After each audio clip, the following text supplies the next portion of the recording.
Baik, terima kasih pemirsa, masih di Damai Indonesia Aku yang dipersembahkan oleh Sarung Wadi More, tentu sarung kita. Masya Allah dengan tema besar kita yang sangat menarik sekali, yaitu murah hati, mudah rizki. Masya Allah, guru-guru kita tadi di segmen 1, segmen kedua telah membeberkan dan juga menjelaskan bagaimanakah ketika kita murah hati, insya Allah akan mendapatkan kelapangan rizki. Dan di segmen ketiga ini pemirsa, Ustadz Kasifer akan menekankan kembali tema besar kita ini dengan subtema yaitu sifat dermawan dan sedekah membuka rizki. Fadal Ustadz Kasif. Bismillahirrahmanirrahim. Assalamualaikum warahmatullahi wabarakatuh. Kalau dengar dari jawaban salamnya, saya yakin yang hadir hari ini, yang nonton di rumah tahun depan berangkat haji. Yang aminnya paling kencang berangkat duluan. Alhamdulillah wa kafa wassalatu wassalam ala rasulil mustafa sayyidina wa habibina wa qurratu a'yunina sayyidina Muhammad. Yang saya hormati guru saya Ustadz Abdurrahman Jailani dan juga Gus Hans, mata Allah tula hayatihima, Allah panjangkan umur dalam kesehatan selalu. Bapak-bapak, ibu-ibu yang saya sangat sayangi, saya cintai. Saya ketika dikasih judul murah hati mudah rizki, tiba-tiba saya terpanggil untuk sama-sama menyimak firman Allah Subhanahu wa taala dalam Quran surat Al-Munafiqun ayat yang 10. Itu Bu, orang-orang yang sudah wafat, yang sekarang ada di alam kubur. Sekarang kita ada di atas tanah. Satu saat kita akan ada di bawah. Nah, yang sudah di bawah tanah duluan, yang sudah dipanggil duluan oleh Allah, mereka ketika ditanya mau apa sih? Apa yang mereka katakan? Ya Rabbi, laula akhartani ila ajalin qarib fa asaddaq wa akum minas solihin. Ya Allah, tunda dulu kematian saya. Jangan matiin saya dulu. Jangan menjadikan saya meninggal dunia. Jangan jadikan saya di alam barzah duluan. Sebelum saya bisa bersedekah dan saya jadi orang soleh. Terus saya bertanya, kenapa enggak minta umroh? Kenapa enggak minta sholat? Kenapa enggak minta haji? Kenapa yang diminta oleh ahli mayyit, ahli kubur itu sedekah? Karena mereka tahu betapa dahsyatnya pahala sedekah yang akan jadi teman terbaik di kubur. Sedekah akan jadi penerang kubur. Sedekah akan membuat kita selamat dari azab kubur. Sedekah akan membuat kita mengalir terus pahala kita walaupun kita sudah meninggal dunia. Gara-gara kita bangun masjid, selama orang pakai masjid kita pahala di kubur kita. Kita bangun sumur air, selama orang memanfaatkan sumur air kita dapat pahala. Maka oleh itu jamaah rahimakumullah, yuk Rasulullah pernah ditanya, ma hiya afdhalus sadaqah? Ya Rasulullah, apa itu sedekah yang terbaik? Kemudian Rasul mengatakan as-sadaqah wa anta sahihun syahihun. Sedekah dalam keadaan kamu sehat, dalam keadaan kamu takut miskin. Banyak di antara kita udah sakit baru mikir mau sedekah, betul apa betul?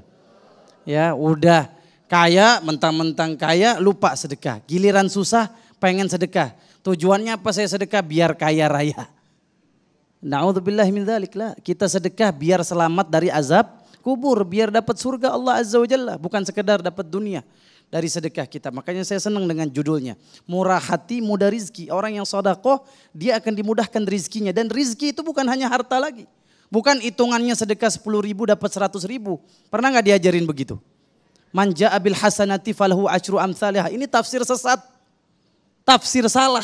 Siapa yang mendatangkan Allah satu kebaikan, nanti dia dapat 10 kebaikan. Kalau sedekah 10.000 dapat 100.000. Saya mau nanya, oke, dikasih kaya sama Allah. Gara-gara sedekah dikasih 1 miliar, tapi di saat yang bersamaan dikasih setruk. Mau nggak? Ingat loh, orang setruk nggak mungkin kena setruk, karena ketika ditanya Pak kena apa, kena setiuk. Ya, apa yang lebih mahal? Murah rizki. Yang penting alhamdulillah dengan sedekah niatin, ya Allah mudah-mudahan anak saya jadi hafiz Quran. Ya Allah dengan sedekah saya ya Rabb, jadikan saya bisa pergi umroh, saya gandeng tangan ibu saya, bapak saya. Jangan selalu mengkalkulasikan sedekah dengan balasan dunia. Kita khawatir dan kita takut masuk dalam Quran surat Hud. Ibu buka ayat 15-16. Man kana yuridul hayata dunya wa zinataha nuwaffi ilaihim a'malahum. Siapa yang dengan ibadahnya cuma pengen dapat dunia, cukup dia dapat dunia aja. Di akhirat dia nggak dapat apa-apa. Makanya penghuni kubur kenapa dia minta agar dapat kesempatan sedekah? Karena dia tahu sedekah manfaatnya dahsyat di akhirat. Jadi kita hidup sebentar. Sementara kita nggak ada yang tahu kapan kita diwafatkan. Bisa jadi ibu duluan, saya belakangan. Atau saya belakangan bapak duluan. Itu bapak yang belakangan nyeletuk nih Ustadz Kasyif kapan matinya.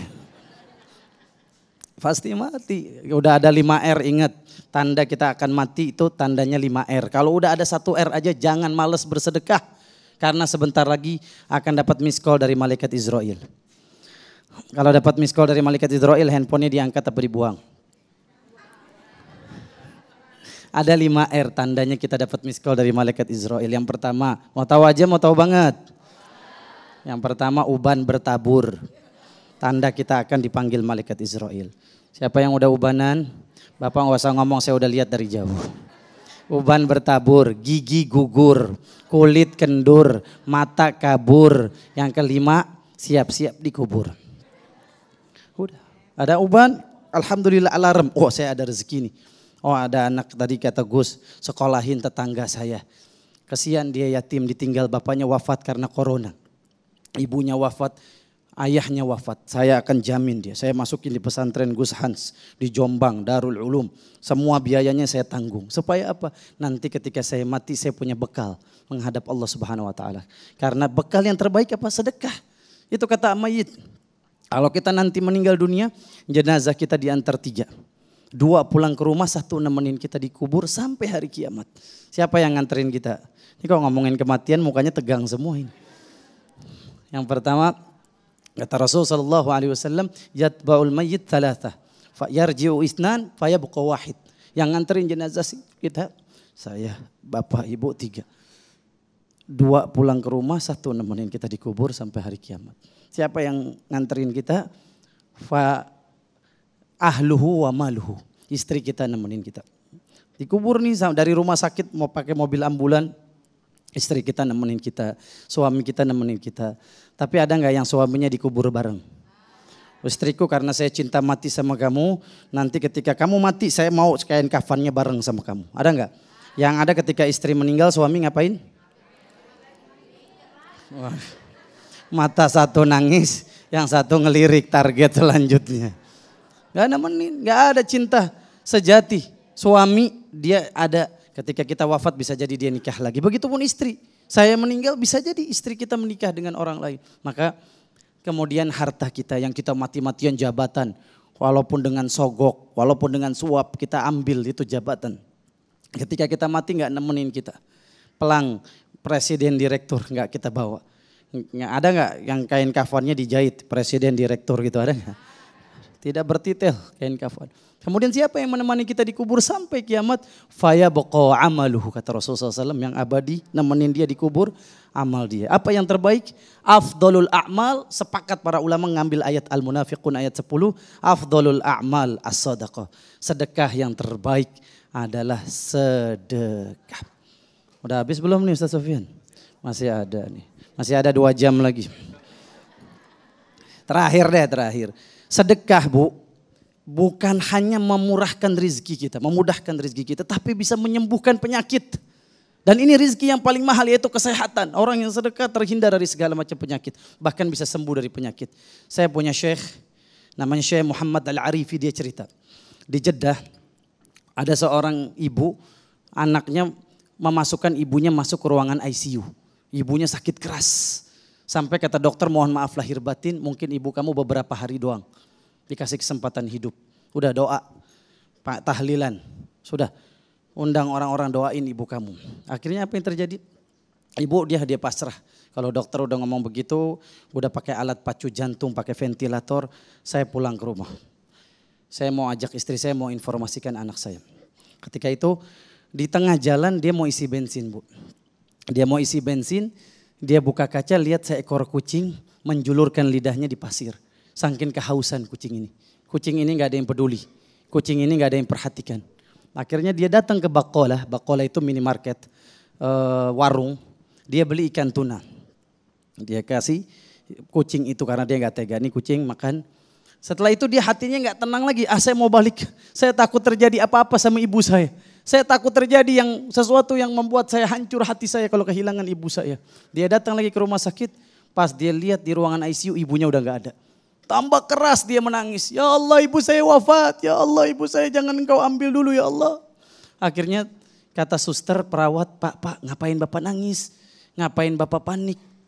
Ibu Bapak sudah di ruang perawatan biasa. Kemudian ibunya lagi ngobrol sama perawat.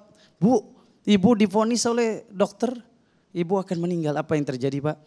Ternyata ibunya bermimpi kucing yang tadi dikasih makan sedekah oleh anaknya mendoa kepada Allah agar ibunya sembuh.